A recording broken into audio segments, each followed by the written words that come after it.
நிதி உலகத்துல Warren Buffett, George Soros, Peter lynch மாதிரி ஜாம்பவான்களை பத்தி நாம எல்லாரும் கேள்விப்பட்டிருக்கோம். ஆமா, கண்டிப்பா. அவங்க எப்படி முதலீடு செஞ்சாங்க, எப்படி சிந்திச்சாங்கன்னு ஆயிரக்கணக்கான புத்தகங்கள் இருக்கு.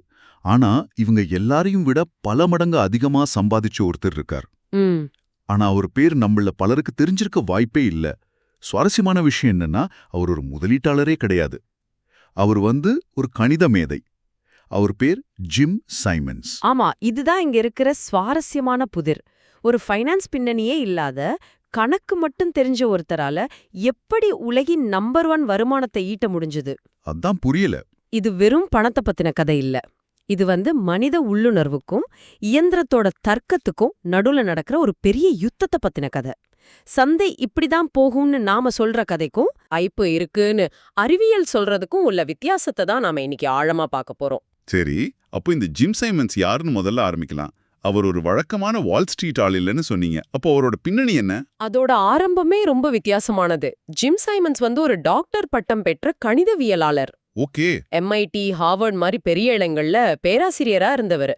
அது மட்டும் இல்ல, பனிப்போர் காலத்துல அமெரிக்காவின் தேசிய பாதுகாப்பு முகமைக்கு, அதாவது NSAக்கு வேலை செஞ்சிருக்கார். NSAக்கா? ஆமா, அவரோட வேலை என்ன தெரியுமா? ரஷ்யாவோட ரகசிய குறியீடுகளை உடைக்கிறது. அதாவது ஒரு கோட் பிரேக்கர். ஒரு நிமிஷம், என்ன சொல்றீங்க? ரஷ்யாவோட மிலிட்டரி கோட்ஸை உடைச்சவர் பங்கு சந்தைக்குள்ள வந்தாரா? இது என்ன சினிமா கதை மாதிரி இருக்கு? அதேதான். அப்போ அவர் பங்கு சந்தையும் ஒரு கோடு மாதிரி தான் பார்த்தாரா அதை உடைக்க முடியும்னு? சரியா சொன்னீங்க. அவரோட பார்வையில பங்குச் சந்தைங்கிறது மனித உணர்ச்சிகளோட குழப்பம் கிடையாது.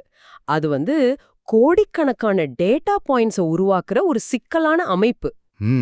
அதுக்குள்ள மனித கண்களுக்கு தெரியாத, ஆனா கணிதத்தால் கண்டுபிடிக்கக்கூடிய வடிவங்கள், அதாவது பேட்டர்ன்ஸை ஒளிஞ்சிருக்குன்னு அவர் நம்பினார். அந்த கோட்டை உடைக்க முடிஞ்சா சந்தையோட இயக்கத்தை ஓரளவுக்கு புரிஞ்சுக்க முடியும்னு நினைச்சார். ஓகே, இது ரொம்ப ரொம்ப சுவாரஸ்யமா இருக்கு. சரி, அவர் ஒரு நிறுவனம் ஆரம்பிச்சார்னு சொன்னீங்க, ரெனசான்ஸ் டெக்னாலஜிஸ்னு. ஆமா. அதோட வெற்றி எந்த அளவுக்கு பெருசு? நம்ம சும்மா பேச்சுக்கு பஃபெட்டை தாண்டினார்னு சொல்றோமா, இல்ல உண்மையாவா? இல்ல, இது வெறும் பேச்சுக்கு இல்ல, புள்ளி விவரப்படியே சொல்றேன். 1988ல இருந்து 2018 வரைக்கும் அவரோட மெடாலியன் ஃபண்டுங்கிற நிதி கட்டணங்கள் எல்லாம் போக சராசரியா வருஷத்துக்கு 39% கூட்டு வளர்ச்சி கொடுத்திருக்கு. 39%? கட்டணங்களுக்கு அப்புறமா? ஆமா, கட்டணங்களுக்கு முன்னாடி பார்த்தா அந்த வளர்ச்சி 66%. வாரன் பஃபெட்டோட பெர்க்ஷயர் ஹாத்தவே இதே காலகட்டத்துல சுமார் 20% தான் கொடுத்திருக்கு. அடங்கப்பா. அதாவது கிட்டத்தட்ட 3 மடங்கு அதிக வருமானம். இது நிதி உலக வரலாற்றிலே நடக்காத ஒரு அற்புதம். 66% வருஷ வளர்ச்சியா? என்னால நம்பவே முடியலையே. அப்போ அவரோட டீம்ல வால் ஸ்ட்ரீட்டோட தலை சிறந்த ட்ரேடர்கள், அனலிஸ்ட்கள் எல்லாம் இருந்திருப்பாங்க இல்லையா? இங்கதான் நீங்க தப்பு பண்றீங்க. அதுதான் சைமன்ஸோட மிகப்பெரிய புரட்சி. அவரோட நிறுவனத்துல ஃபைனான்ஸ் படிச்சவங்களோ, MBA முடிச்சவங்களோ, ஏன் வால் ஸ்ட்ரீட் அனுபவம் இருக்கிறவங்களோ கிட்டத்தட்ட யாருமே கிடையாது. என்னது? ஃபினான்ஸ் கம்பெனில ஃபைனான்ஸ் ஆட்களே இல்லையா? அப்ப யார் இருந்தாங்க? அங்க இருந்தவங்க வானியற்பியல் வல்லுநர்கள். ஆஸ்ட்ரோபிசிசிஸ்ட். ஆமா, ஆஸ்ட்ரோபிசிசிஸ்ட், மொழியியல் நிபுணர்கள், புள்ளியியல் வல்லுநர்கள், குறியீட்டாளர்கள், அதாவது சைமன்ஸை போலவே கோட் பிரேக்கர்கள். இவங்க தான் அவரோட டீம். அப்படியா? சைமன்ஸை பத்தி ஒரு கதை சொல்லுவாங்க. ஃபைனான்ஸ்ல PhD முடிச்சிட்டு வேலைக்கு சேர்ந்த ஒருத்தர்கிட்ட முதல்ல நீங்க கத்துக்கிட்ட எல்லாத்தையும் மறக்க வைக்கணும்னு சொன்னாராம். அந்த அளவுக்கு அவருக்கு இந்த கதை சொல்ற ஃபைனான்ஸ் மேல ஒரு ஒவ்வாமை இருந்தது. நம்பவே முடியல.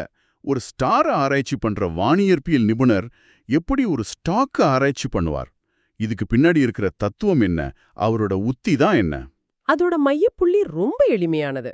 சைமன்ஸை பொறுத்த வரைக்கும் சந்தை என்பது ஒரு இயற்கை நிகழ்வு.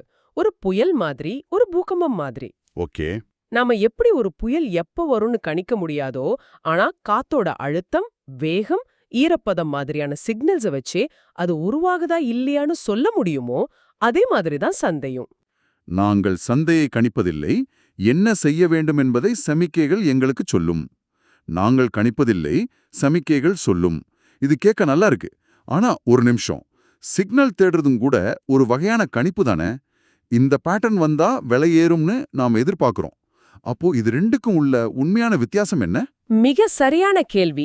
இதுதான் விஷயத்தோட ஆணிவேர். கணிப்பு, அதாவது ப்ரெடிக்ஷனுங்கிறது ஒரு கதை, ஒரு கருத்து.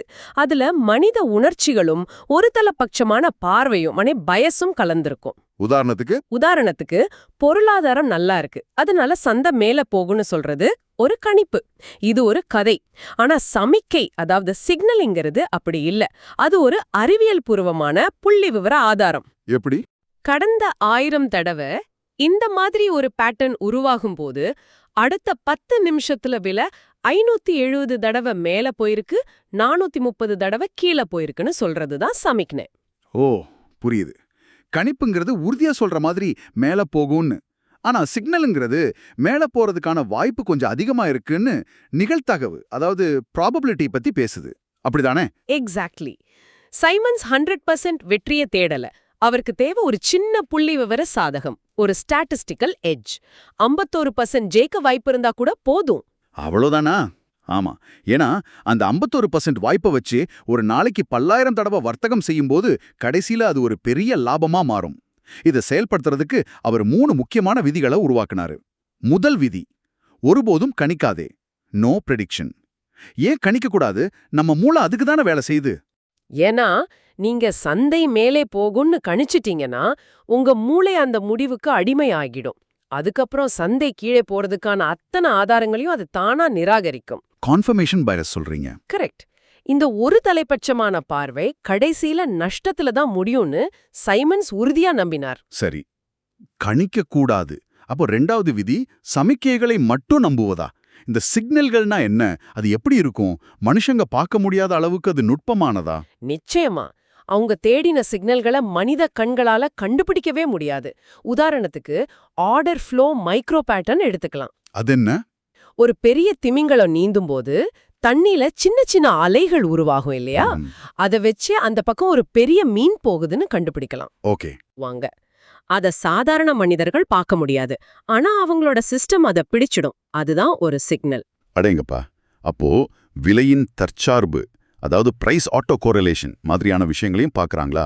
நேற்றைய விலைக்கும் இன்றைய விலைக்கும் ஏதாவது தொடர்பு இருக்கான்னு பார்க்கறது. சரியாக. நேற்றைய விலைக்கும் இன்றைய விலைக்கும் ஏதாவது ஒரு சின்ன கண்ணுக்கு தெரியாத தொடர்பு இருக்கா?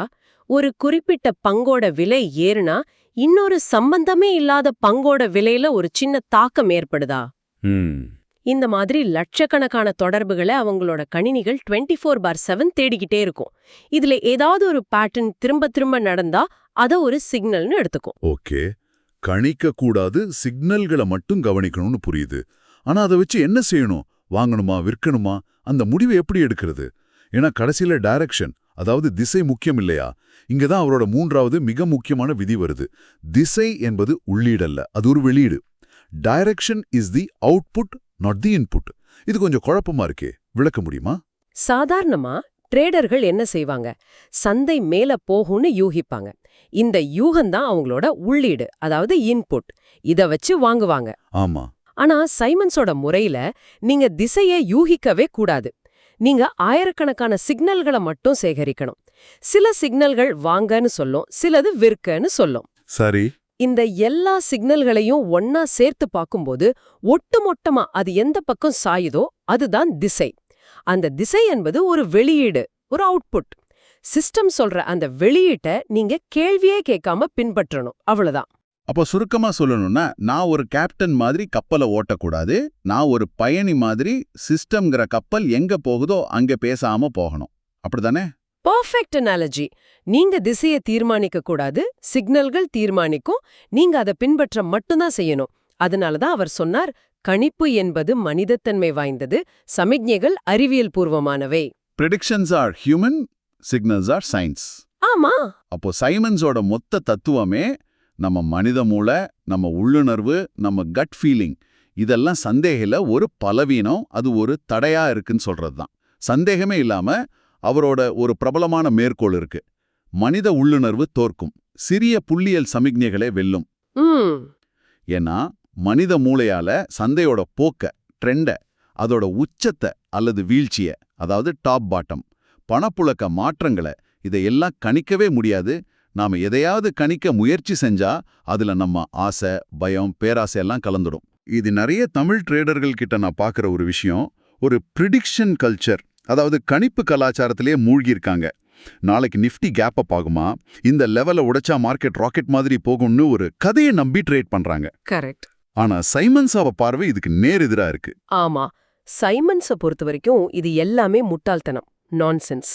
ஏன்னா கணிப்பு உங்களை ஒரு கதையை நம்ப வைக்கும், ஆனா சிக்னல் உங்களை யதார்த்தத்துல வைத்திருக்கும். கணிப்பு ஒரு கருத்து, an ஒப்பீனியன், ஆனா சிக்னல் ஒரு தகவல், இன்ஃபர்மேஷன். சரிதான். கணிப்பு ஒரு நாடகம், ஒரு டிராமா, ஆனா சிக்னல் ஒரு தர்க்கம், a லாஜிக்.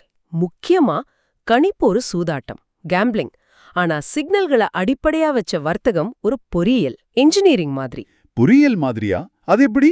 ஒரு இன்ஜினியர் எப்படி ஒரு பாலத்தை கட்டுறார், காத்து எந்த பக்கம் அடிக்கும்னு யூகிச்சு கட்ட மாட்டார் இல்லையா? இல்ல. காத்தோட வேகம், பாரத்தோட அழுத்தம், பொருட்களோட வலிமை எல்லாத்தையும் அளந்து கணக்கிட்டு ஒரு ப்ளூ பிரிண்ட் போட்டு கட்டுவார். அதே மாதிரி தான் சைமன்ஸோட சிஸ்டமும். ஒவ்வொரு சிக்னலையும் அளந்து அதோட நிகழ்தகவை கணக்கிட்டு ரிஸ்க மேனேஜ் பண்ணி ஒரு வர்த்தக அமைப்பை உருவாக்குறது. அதுல உணர்ச்சிகளுக்கு இடமே இல்ல. அப்போ ஜிம் சைமன்ஸ் இந்த 66% CAGR மூலமா நிரூபிச்ச விஷயம் ஒன்னே ஒண்ணுதான். சந்தைகளை கணிக்க முடியாது, ஆனால் அவற்றை அளவிட முடியும். Markets R not predictable, only measurable. இதுதான் அந்த முக்கியமான வேறுபாடு. சரியா பிடிச்சிங்க. உங்களால ஒரு போக்க ட்ரெண்டை கணிக்க முடியாது, ஆனா ஒரு சிக்னல் எப்போ மாறுதுன்னு, ஒரு சிக்னல் ஃபிளிப்பை கண்டறிய முடியும். உங்களால ஒரு திருப்பு முனைய ரிவர்சலை கணிக்க முடியாது, ஆனா சந்தையில ஏற்படுற ஒரு சின்ன சமநிலை இன்மைய, ஒரு மைக்ரோ இம்பேலன்ஸை பிடிக்க முடியும். உங்களால ஒரு பெரிய பொருளாதார நிகழ்வோட விளைவை கணிக்க முடியாது, ஆனா அதிக நிகழ்தகவு கொண்ட அமைப்புகளை, ஹை ப்ராபபிலிட்டி செட்டப்ஸை திரும்ப திரும்ப பயன்படுத்த முடியும். இதுதான் கணிப்புக்கும் அளவீட்டுக்கும் உள்ள வித்தியாசம். அதனாலதான் அவரு, நாங்கள் எதிர்காலத்தின் மீது பந்தயம் கட்டுவதில்லை, நாங்கள் வடிவங்களின் மீது பந்தயம் கட்டுகிறோம்னு சொல்லியிருக்காரு. அதாவது நாளைக்கு என்ன நடக்கும்னு யூகிச்ச பணத்தை போடாம இப்போ விலையில என்ன பேட்டர்ன் இருக்குன்னு பார்த்து பணத்தை போடுறது. ஆமா, அதனால அவரோட தத்துவத்தோட இறுதி முடிவு இதுதான். கணிப்பு என்பது இரைச்சல், நாய்ஸ். அது தேவையற்ற குழப்பத்தையும் உணர்ச்சிகளையும் மட்டுமே உருவாக்கும். ஆனா சிக்னல் என்பது ஆற்றல், எனர்ஜி. அதுதான் சந்தைய உண்மையா இயக்குது. அதனாலதான் சொல்றோம், திசை என்பது தொடக்க புள்ளி அல்ல, அது சிக்னல்களோட கூட்டு விளைவு. இந்த ஒரு புரிதல் வர்த்தகத்தை பார்க்கிற பார்வையே அடியோடு மாற்றிவிடும். இன்னைக்கு நம்ம ஒரு புதிரான கணித மேதையோட கதையில ஆரம்பிச்சு நிதி உலகத்தோட விதிகளையே கேள்விக்குள்ளாக்கின ஒரு தத்துவத்தை ஆழமா ஆராய்ஞ்சிருக்கோம். மனித யூகங்களையும் கதைகளையும் கணிப்புகளையும் முழுசா ஒதுக்கி வச்சுட்டு அளவிடக்கூடிய புள்ளி விவர அடிப்படையிலான சிக்னல்களை மட்டுமே நம்பி ஒருத்தரால எப்படி வரலாற்றிலேயே இல்லாத வெற்றியை அடைய முடிஞ்சதுன்னு பார்த்தோம். இது கடைசியா ஒரு முக்கியமான கேள்வியை எழுப்புது. சந்தையோட இயக்கங்கள் என்பது மனித உணர்ச்சிகளோட வெளிப்பாடுதான்னு நம்ம நினைக்கிறோம். ஆனா அது உண்மையில எண்ணற்ற மிகச்சிறிய உணர்ச்சியற்ற சிக்னல்களோட கூட்டுத்தொகை மட்டும்தானா? ஆமா. நம் வாழ்வின் மற்ற பகுதிகளில் நம்ம எடுக்கிற முடிவுகளை பத்தி இது என்ன சொல்லுது? பெரிய கதைகளையும் பெரிய கணிப்புகளையும் நம்பி நம்ம முடிவெடுக்கிற வேறு எந்த இடங்கள்ல நமக்கு முன்னாடி இருக்கிற சிறிய அளவிடக்கூடிய சிக்னல்களை நம்ம கவனிக்க தவறுகிறோம்? நல்ல கேள்வி. ஒருவேளை நம்ம தொழில் வாழ்க்கையில, உறவுகள்ல, இல்ல நம்ம உடல் நலத்துல கூட நம்ம பெரிய கதைகளை நம்பாம சின்ன சின்ன டேட்டாவையும் சிக்னல்களையும் கவனிக்க ஆரம்பிச்சா நம்ம முடிவுகள் இன்னும் சிறப்பா இருக்குமா? இது நீங்க சிந்திச்சு பார்க்க வேண்டிய ஒரு விஷயம்.